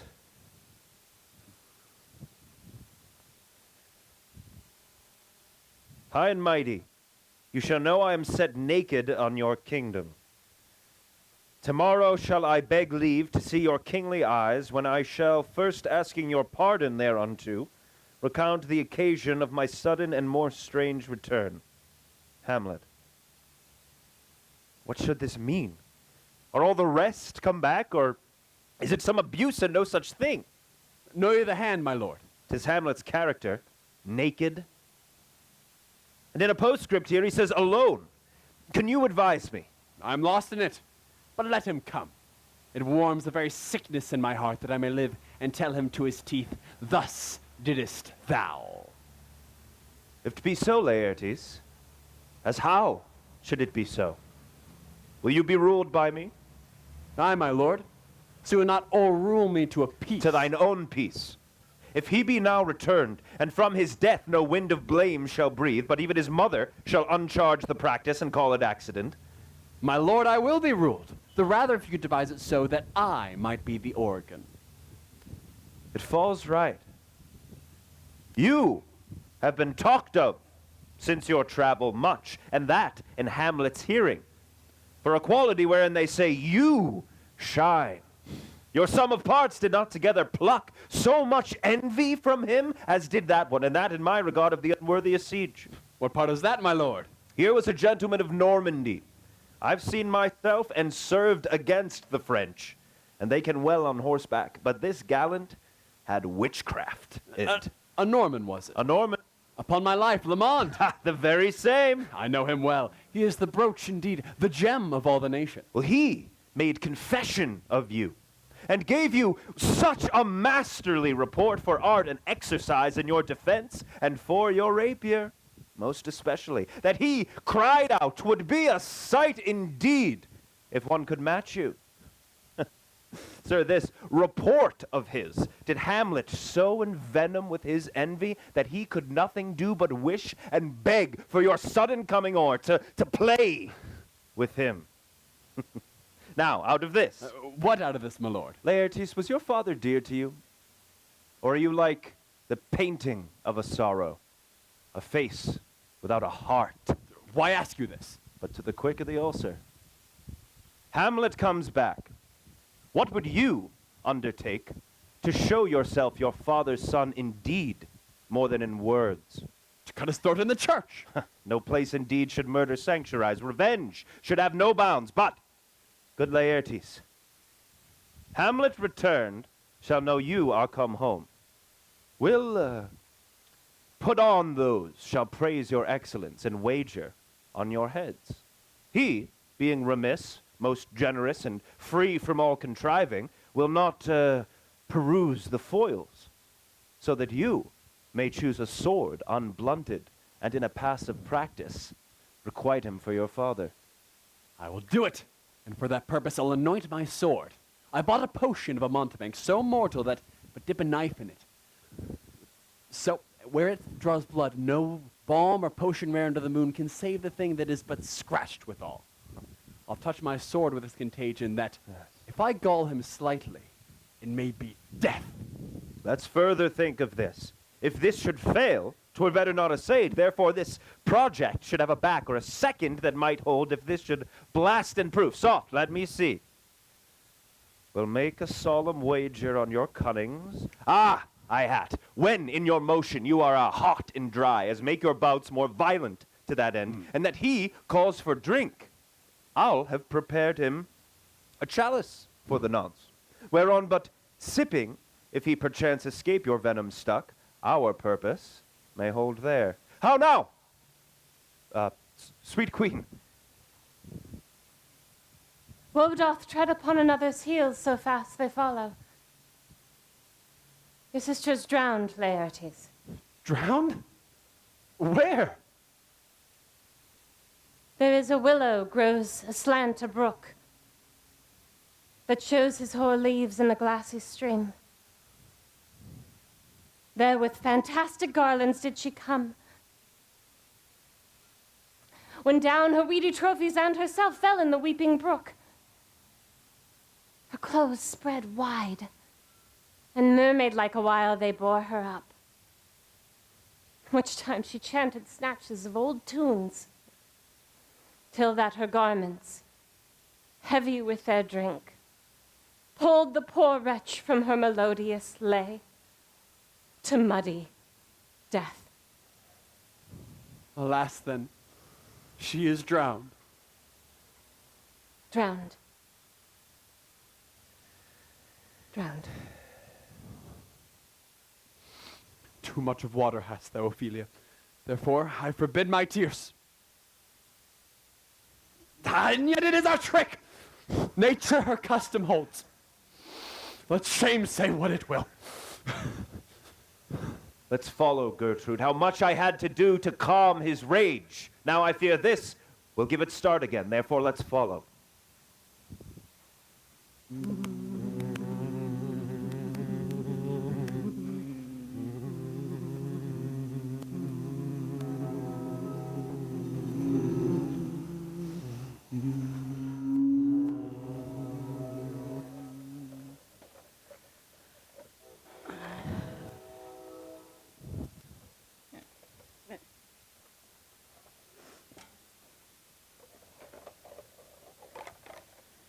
Is she to be buried in Christian burial that willfully seeks her own salvation? I tell thee she is, and therefore make her grave straight. But how can that be?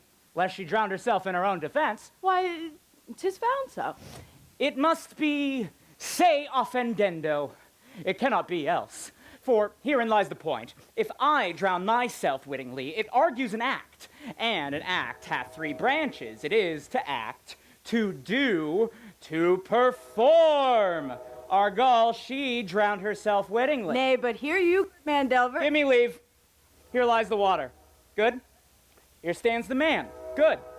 If that man go to that water and drown himself, it is. Will he, nil he goes. Mark you that. But if that water come to the man and drown him, he drowns not himself. Argal, he that is not guilty of his own death, shortens not his own life. But is this law? Aye, marry ist. Crowner's quest law. Will you hide the truth on't? If this had not been a gentlewoman, she should have been buried at a Christian burial. Go to. What is he that builds stronger than the mason, the shipwright, or the carpenter? The gallows maker, for that frame outlives 1,000 tenants. I like thy wit well.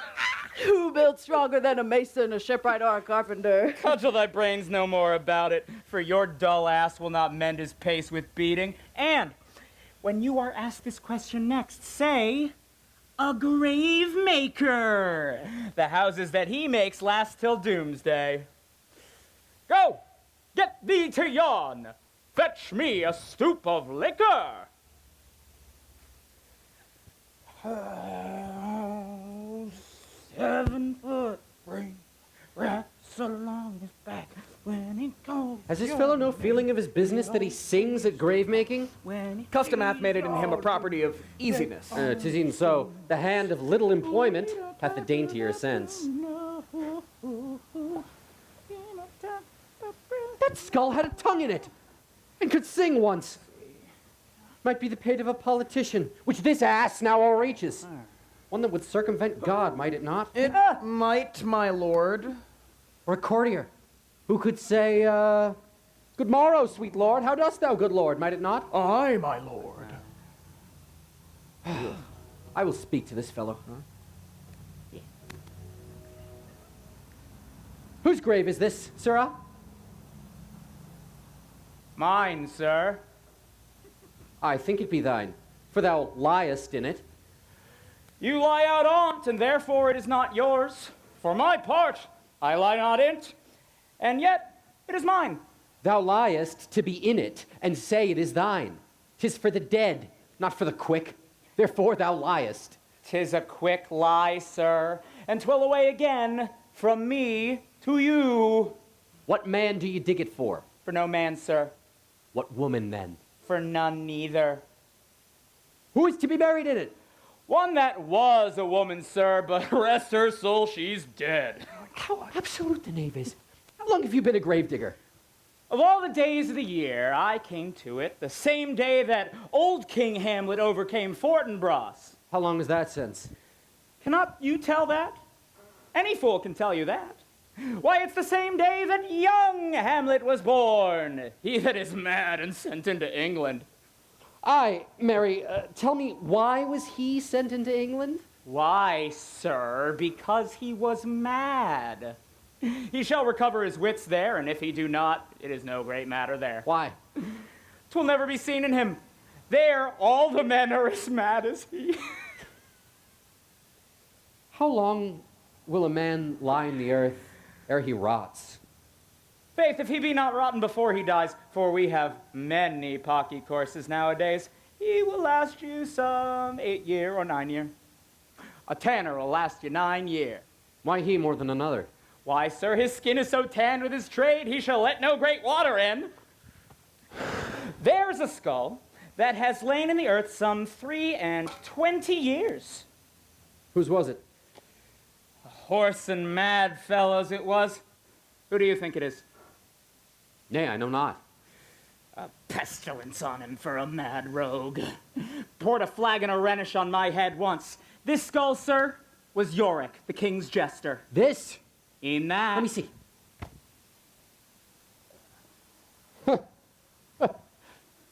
Alas, poor Yorick.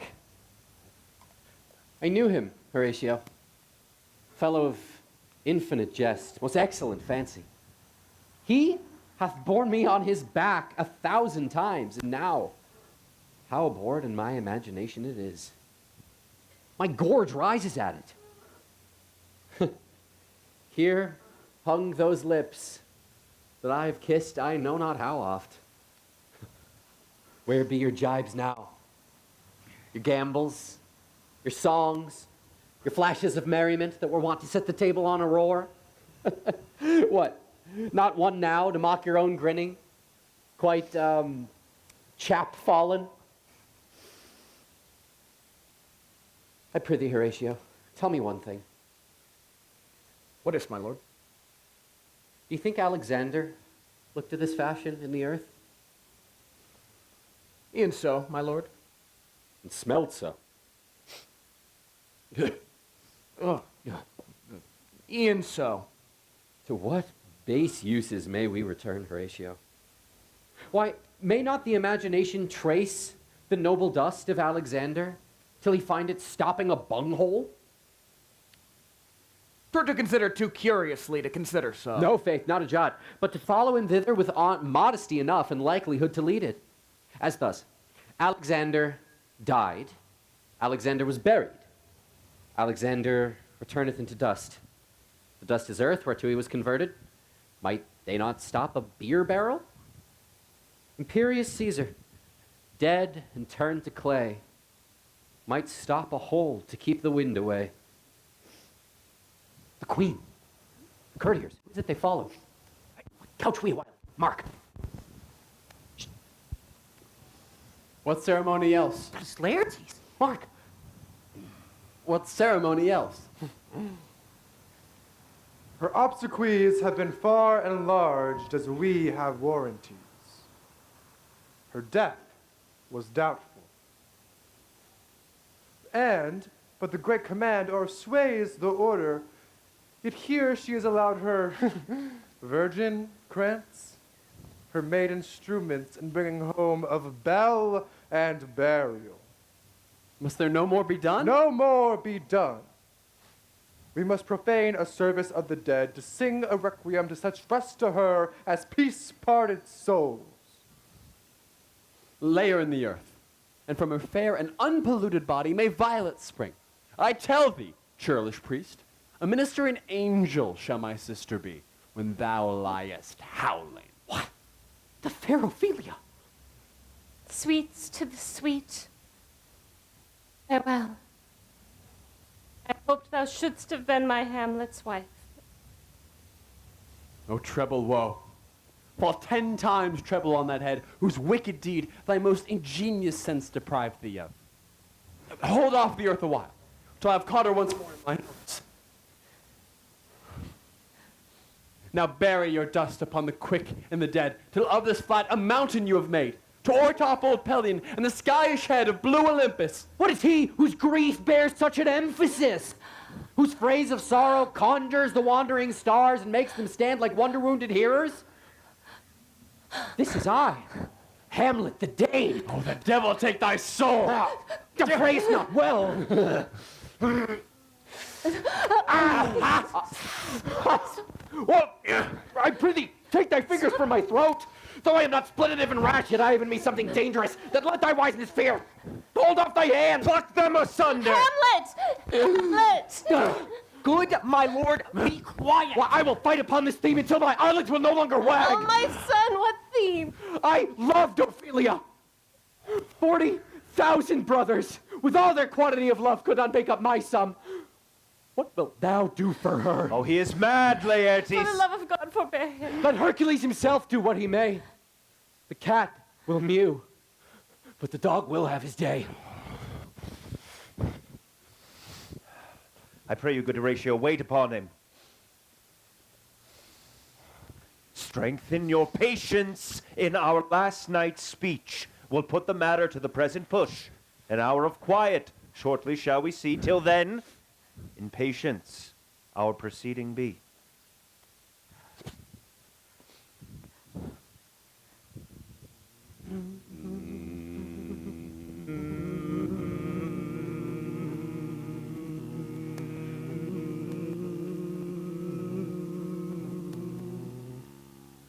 So much for this, sir.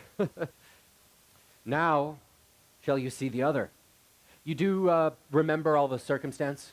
Remember it, my lord. Aye. Up from my cabin, my sea gown scarfed about me, in the dark, groped I to find out them, had my desire. Fingered their packet, and in fine, withdrew to mine own room again, making so bold, my fears forgetting manners, as to unseal their grand commission, where I found, Horatio, oh, royal knavery, an exact command, that on the supervise, no leisure bated, no, not to stay the grinding of the axe, my head should be struck off. It's possible. 'Tis even so. Here's the commission. Read it at more leisure. Wilt thou hear me how I did proceed? I beseech you. Being thus benetted round with villainies, ere I could make a prologue to my brains, they had begun the play.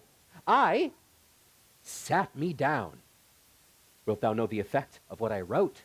Aye, good my lord. An earnest conjuration from the king, as England was his faithful tributary, that on the view and knowing of these contents, without debatement further, more or less, he should the bearers put to sudden death. No shriving time allowed. How was the seal? Why, even in that was heaven ordained. I had my father's signet in my purse, which was the very model of that Danish seal, the changeling never known. The next day was our sea fight, and what to this was sequent thou knowest already. So Rosencrantz and Guildenstern go... Why, man, they did make love to this employment. They're not near my conscience. Their defeat does by their own insinuation grow. Why, what a king is this? But I am very sorry, good Horatio, that to Laertes I forgot myself. For by the very image of my cause, I see the portraiture of his. I will court his favors. Sure, the bravery of his grief did put me into a towering passion. Peace! Who comes here? Your lordship is right welcome back to Denmark. I humbly thank you, sir. Dost thou know this waterfly? No, my good lord. Sweet lord, if your lordship were at leisure, I should impart a thing to you from his majesty. I will receive it, sir, with all diligence of spirit. Put your bonnet to right use. 'Tis for the head. Oh, I thank your lordship. It is very hot. No, believe me, it is very cold. The wind is northerly. It is indifferent cold, my lord, indeed. But, my lord, his majesty bade me signify to you that he has laid a great wager on your head. Sir, this is the matter... What imports the nomination of this gentleman? Of Laertes. Ah, the purse is empty already. All's golden words are spent. Of him, sir. I know you are not ignorant of what excellence Laertes is. I dare not confess that, lest I compare with him in excellence. But they say to know a man well or to know himself. I mean, sir, for his weapon.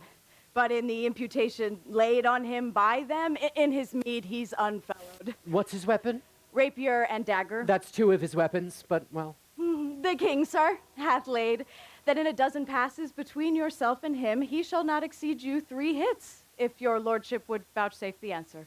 How if I answer no? I mean, my lord, the opposition of your person in trial. Sir, I will walk here in the hall, if it please his majesty. It is the breathing time of day with me. Let the foils be brought, the gentleman willing, and the king have his purpose. I will win for him as I can, and if not, I gain nothing but my shame in the odd hits. Shall I redeliver you, e'en so? To this effect, sir, after what flourish your nature will. I commend my duty to your lordship. Yeah. Yours. The lapwing runs away with a shell on his head. The queen desires you to use some gentle entertainment to Laertes before you fall to play. She well instructs me.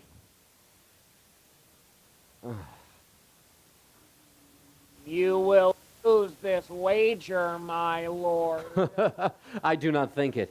Since Laertes has gone into France, I have been in continual practice.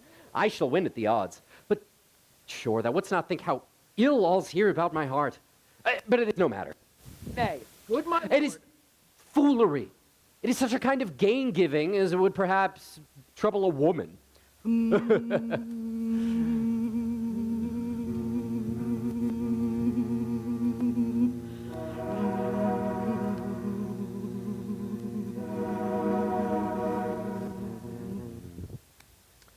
Come, Hamlet, come, and take this hand from me.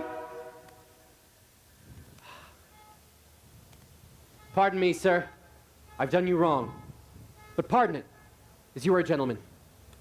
This presence knows, and you must needs have heard, how I am punished with sore distraction. What I've done, that might your nature, honor, and exception roughly awake, I here proclaim, was madness. Was it Hamlet wrong, Laertes? Never Hamlet. For if Hamlet from himself be taken away, and when he's not himself, does wrong Laertes, then Hamlet does it not. Hamlet denies it. Let my disclaiming from a purposed evil free me so far in your most generous thoughts that I've shot mine arrow over the house and hurt my brother. I am satisfied in nature. I do receive your offered love like love, and will not wrong it. I embrace it freely, and will this brother's wager frankly play.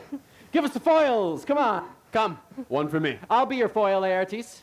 In mine ignorance, your skill shall, like a star in the darkest night, strike fiery off indeed. You mock me, sir. No, by this hand. Give them the foils, young Osric. Cousin Hamlet, you know the wager.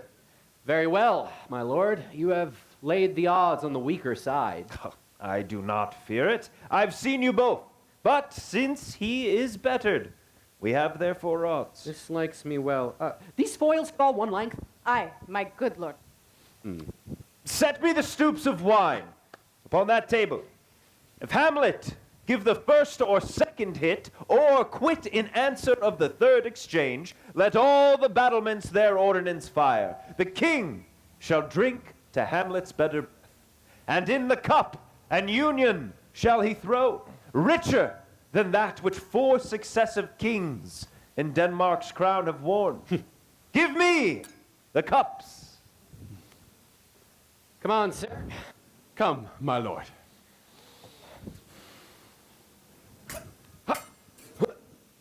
None. No. Judgment. A hit, a very palpable hit. Well, again, I'll stay. Give me drink. Hamlet, this pearl is thine. Here's to thy health. Give him the cup. I dare not drink yet, madam. Set it by a while.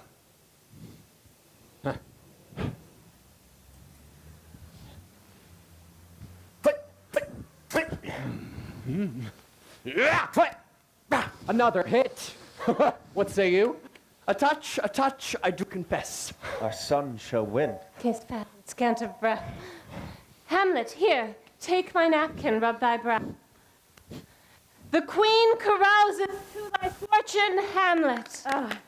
Good man. Gertrude, do not drink. I will, my lord. I pray you, pardon me. It is the poisoned cup. It is too late.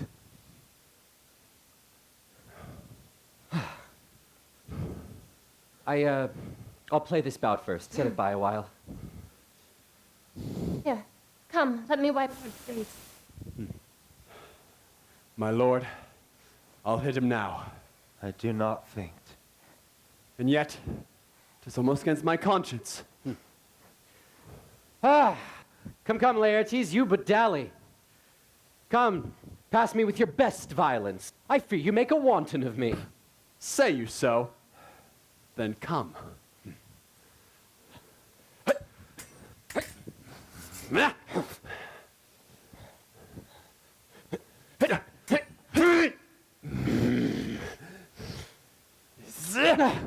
Nothing, neither way. Have at you now! What?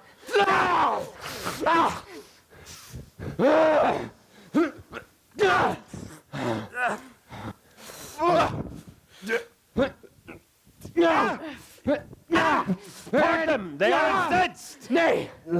Come again! Look to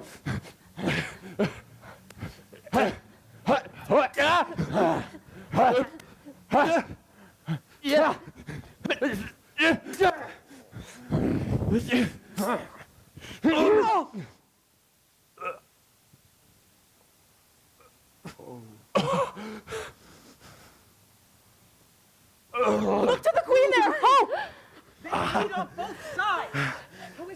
How is it, Laertes? Why, as overcocked on my own springe, Osric, I am justly killed with my own treachery. How did the queen? She swoons to see them bleed.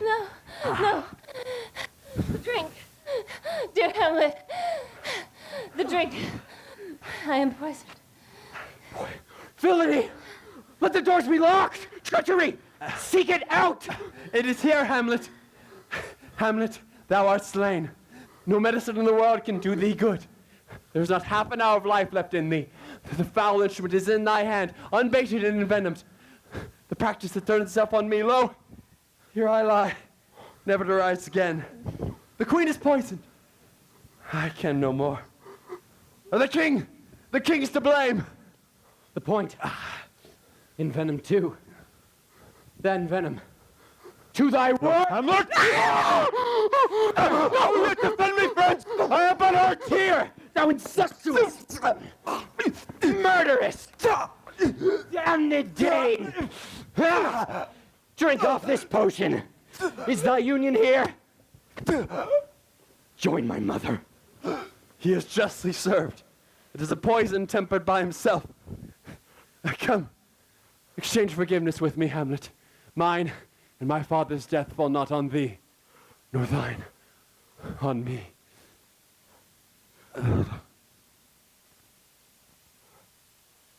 Heaven make thee free of it. I follow thee. I am dead, Horatio. Wretched queen, adieu. Had I but time, oh, I could tell you. This fell sergeant's strict in his arrest. But let it be. Horatio, I am dead. Thou livest. Report to me my cause, and to be unsatisfied. Never believe it. I'm more an antique Roman than a Dane. You get some liquor left. As thou art a man, give me the cup. Let go. No. By heaven, I'll have it. No! Oh, good Horatio. What a wounded name. Things standing thus unknown shall live behind me.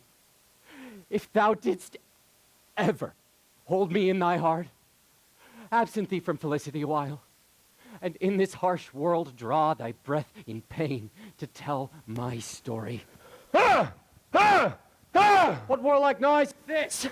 Young Fortinbras with conquest comes from Poland to the ambassadors from England to give this warlike volley. I die, Horatio. This potent poison quite o'ercrows my spirit. I shall not live to hear the news from England, but I do prophesy that the election lights on Fortinbras. He has my dying voice. So tell them, with all occurrence, more or less, which have solicited. The rest is silent.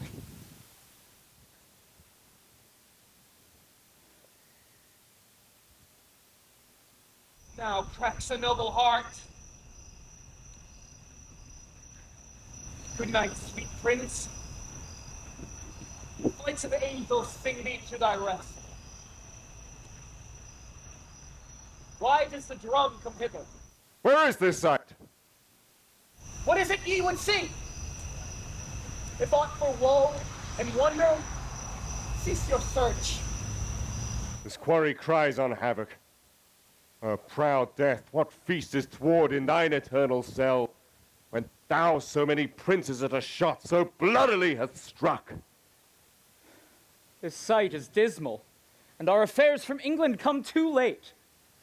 Senseless are the ears that should give us hearing, to tell him that his commandment is fulfilled, that Rosencrantz and Guildenstern are dead. Where shall we have our thanks? Not from his mouth, had it the ability of life to thank you. But since so jump upon this bloody question of how these things came about, so shall you hear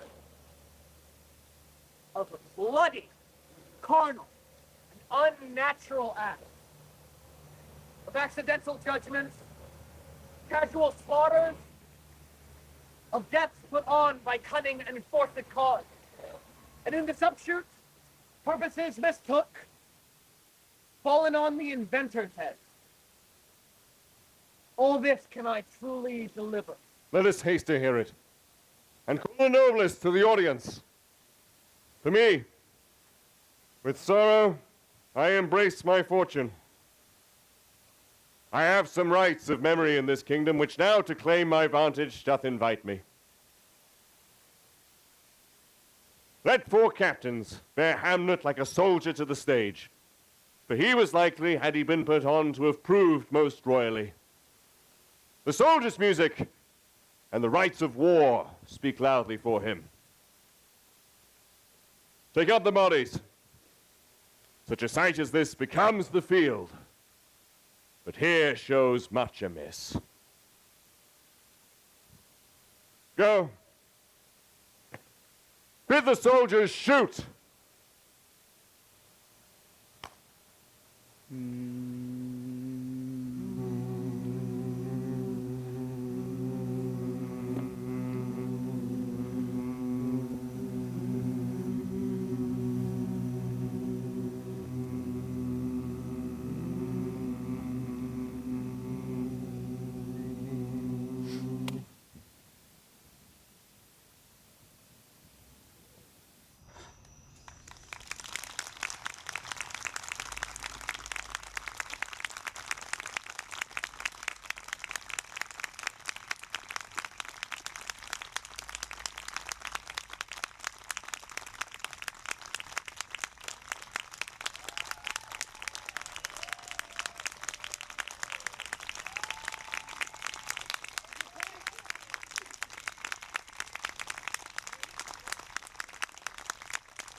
Thank you all very much for coming tonight.